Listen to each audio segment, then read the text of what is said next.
Hello everyone, myself Dr. Yudhishthar Singh Bagal from School of Agriculture Sciences and Technology, RIMT University.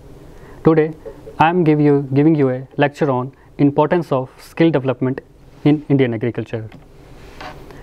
In our India, we have a large number of human resources due to its demographic profile. India is the country with the second largest population in the world. Amongst a population of about 1.3 billion, about 68.84% of people living in rural areas, according to the census 2011, which comprises more than two-thirds of the total population. And as per NASO 2012-13 report, about 57.8% of that is 9 crore out of estimated 15.64 crore rural households are engaged in agriculture. Due to such much of manpower we have, still peoples are moving towards urban areas from rural areas, quitting farming. Farmers are quitting agriculture and youths are migrating to urban areas as farming gradually becomes an unprofitable venture. Indian agriculture suffers from low productivity, land and irrigation issues, pressures due to urbanization and increase in population, natural vagaries, fluctuating prices, market risk and economic insecurities. These all are the factors which leads to the farming to quitting agriculture.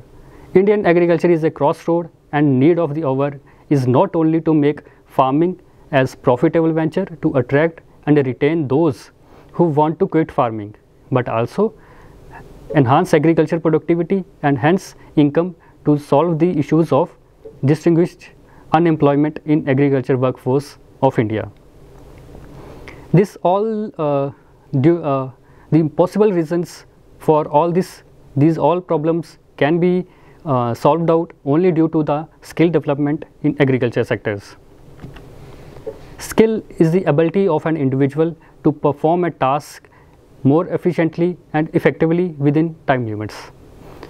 However, we have a vast knowledge of a task, but still if we don't have skills, we are unable to perform that activity. Thus, skills are the quality work for doing the work. In agriculture, cognitive skills are required to make better decisions. Technical skills are required to handle various implements. Interpersonal skills required for exchange of farm related information. In agriculture, we require three types of skills. First one is cognitive skill, technical skill and interpersonal skills. Cognitive skills means new ideas that we implement in our farming for taking decisions. Then technical skills which are used like when we in farm mechanization by using the tractor, like that. And interpersonal skills that is required for the exchange of information. Let us take a brief look in that graph. We see that our percent share of agriculture to workforce is declining year by year. Our strengths in agriculture is in India. Our strength of agriculture is we have 161 million hectare of arable land, 55 million hectare of irrigated land, 27.5% of population is between 15 to 29 years of age, of which about 70% lives in rural areas, and 62% of population in India is between the age of 15 to 59 years. And in contrast to this, we have some weaknesses also, like farming quitting agriculture, farmers commit suicides, farmers quitting farming, determining activities, workforce in agriculture, distinguished unemployment, low productivity, low profits, unattractive and traditional. 45% of rural youths migrated to cities. This is the main cause for farmers to quitting agriculture. Average age of India is 29 years, but of a farmer is 55 years. This shows that our young population are not indulged in agriculture. Rural children now hardly learnt farming techniques from their parents. Lacks exposure of rural children to field conditions. Educating youth in agriculture is a global challenge as farming has to made high technology. 12.9% of youths are unemployed. 98% of farming is unorganized. And many of us have opportunities in agriculture, like our youths are techo-physical, so scientific, and modern farming methods are attracting them. This is a field by which we can attract our rural youth. Agri-business enterprises, entrepreneurship trainings, exposure opportunities, increasing demand of value-added and processed food products. In threats, we have 5 crore increasing in population every year. Our population is increasing at a high rate. Urbanization at the cost of agriculture land. Buildings are built in agriculture lands. These are threats for us. Increasing pressure on agriculture to ensure food security of 1.3 billion Indians. By viewing all this, these can be solved only by developing skills in rural youth. There are many programs are run for development of skills. Skilled agriculture workforce which can converted weaknesses and threats into strengths and opportunities by obtaining skills. Institutional arrangements for skill development in India. Our Indian government set up about 20 ministries or departments, run more than 70 schemes for development in country. The main skill development programs which are initiated by Ministry of Skill Development are National Skill Development Corporation, National Skill Development Agency, National Skill Development Fund, Sector Skill Councils, Ministry of Labour and Employment, NABARD, National Bank for Agriculture and Rural Development. This is also provide skill development courses to rural youths. NABARD, apart from providing effective credit support to agriculture and rural industries, also play an important role as banker in skill development of women in agriculture sectors.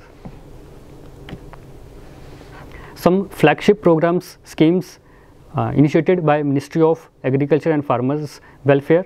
First one is Krishi Vigyan Kendra. Krishi Vigyan Kendras was started in 1974 in Pondicherry.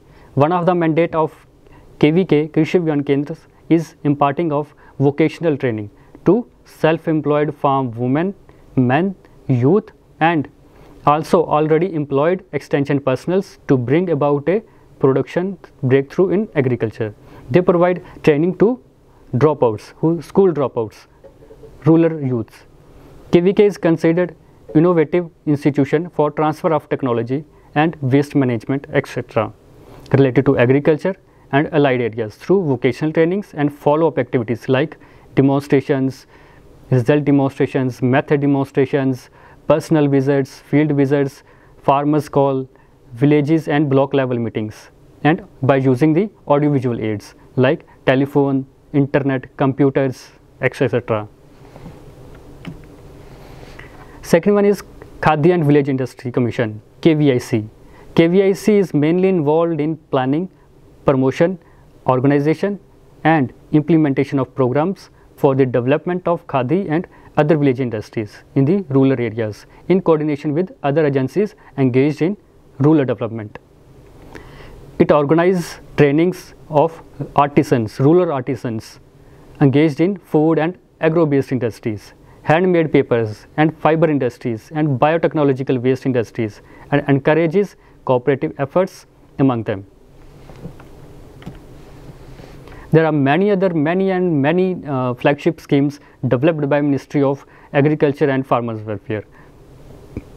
In spite of that, some extension reforms, farm schools, agri-clinic and agri-business centers, diploma in agriculture extension service for input dealers, postgraduate diploma in agricultural extension management, National Food Security Missions, National Horticulture Mission for Northeast and Himalayan Studies, National Center for Organic Farming, Mechanization and Technologies. These are all the schemes which are run by various institutions, various governmental institutions, various non-governmental organizations like NABARD, Manage, NARM, etc.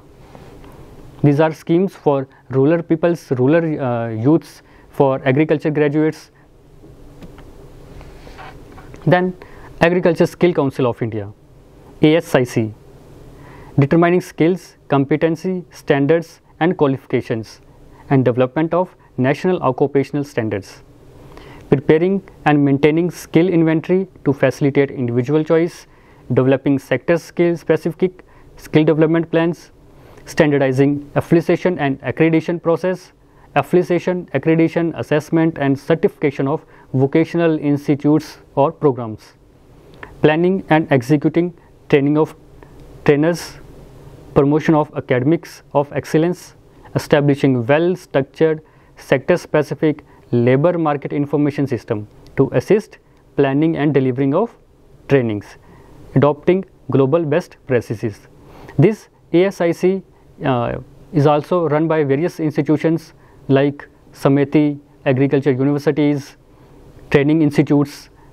All these give trainings to rural youths, to agriculture graduates under Agriculture Skill Council of India. Then the scope for skill development in agriculture for farmers and rural youth. What were the areas where farmers or rural youth or agriculture graduates get the trainings? These may be agri warehouse, cold chain, logistics and chain supply, commodity and financial markets, digital agriculture, weather forecasting, dairy, poultry, meat, fisheries, horticulture, alternate energy, solar, biomass, farm mechanization, micro irrigation, protected cultivation like greenhouse, hydroponics, bamboo, honey, medicinal and herbal organics, new requirements in seeds, pesticides, fertilizers, etc. These all are the areas where a youth, a rural youth can get training. Then implication of skill development. Skill development has become highly essential in agriculture to boost its productivity and revitalize the workforce. Farm mechanization solving labor security by using various farm mechanization tools, we can solve our problem of labor shortage, preventing migration, skill development. If a youth have skill development in various schemes or in farm mechanization, he has skill in agro processing unit, he never migrate from rural areas to urban area, he never quitting the farming. Agriculture value chain, if we provide value chains, agri value chains, provide marketing facilities to the rural youth where they can sell their produce, they retain in farming. Skilling for agriculture exports, we also giving the skills in terms of exporting their produce to other countries. So I conclude my presentation by in the last skill development programs of ICAR, ASIC and Ministry of Agriculture and Farmers Welfare will play a major role in empowering our youth and retaining them in agriculture by transferring agriculture into remunerative venture. A strong sustainable agriculture basis with a skilled young workforce devoted toward it can be the success mantra of India in becoming the superpower of the East in coming decades. Thank you everyone, have a nice day.